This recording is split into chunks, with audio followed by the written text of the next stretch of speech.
Shifting our focus to West Asia, where Israel's relentless bombardment of Gaza has claimed the lives of at least 61 Palestinians.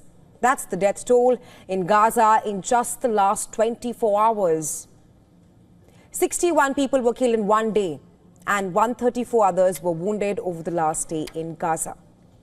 Israel has renewed its assault on Gaza a day after moving one of its divisions to south of Gaza.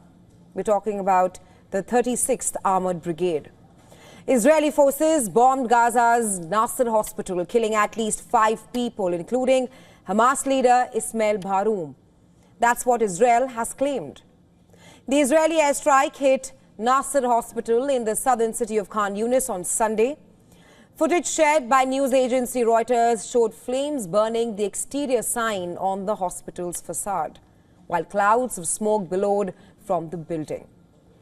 The Gaza Health Ministry, which is run by Hamas, said that the Israeli strike hit hospital's surgery department, while the IDF said its attack followed extensive intelligence and used precise munitions to minimize harm at the site.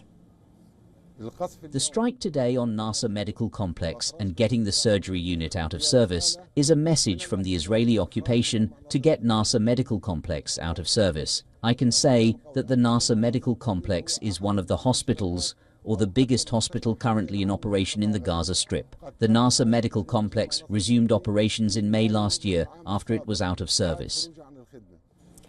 Gaza Civil Defense Agency said that it has lost contact with 6 of its members who had been sent on a rescue mission in the southern city of Rafah.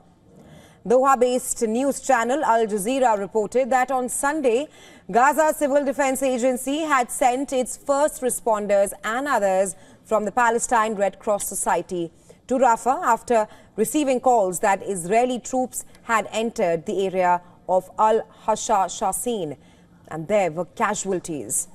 Since then, there's reportedly been no word from the rescuers. According to reports, thousands of Palestinians remain trapped in Rafah. This after Israeli forces reportedly encircled a district on Sunday. Israel had ordered the evacuation of the Tal al-Sultan neighborhood, telling people to leave by foot on a single route to Al-Mawasi, which is the cluster of tent camps along the Gazan coast. But even though thousands reportedly fled, residents said that many were trapped by Israeli soldiers. According to Hamas-run Gaza Health Ministry, around 730 Palestinians have been killed since Israel resumed attacks on Gaza. 1,300 others have been wounded. That's since Israel broke the ceasefire and restarted and renewed the war in Gaza. Last Tuesday, remember, on March 18th, the Israeli army launched a surprise air campaign on Gaza with hundreds of strikes, and now it is moving its ground troops into the northern and southern parts of the war-battered territory. But ask Israel, and the Netanyahu government says that Israel is fighting the war of the free world. These are the words from Israel. The Times of Israel cited Israeli foreign minister addressing a news conference in West Jerusalem alongside his EU counterpart, saying that it's only natural for Israel to expect European support. I'm quoting as to what he exactly said. "We are now fighting the war of the free world. Iran, Houthis, Hamas and Hezbollah attack us because we are nearby. But make no mistake, the war is against Western civilization, against its values and its ways of life," unquote. Over the weekend, the number of people killed in Gaza in the Israel-Hamas war reached a new milestone. And that is, more than 50,000 people have now died in the war in Gaza.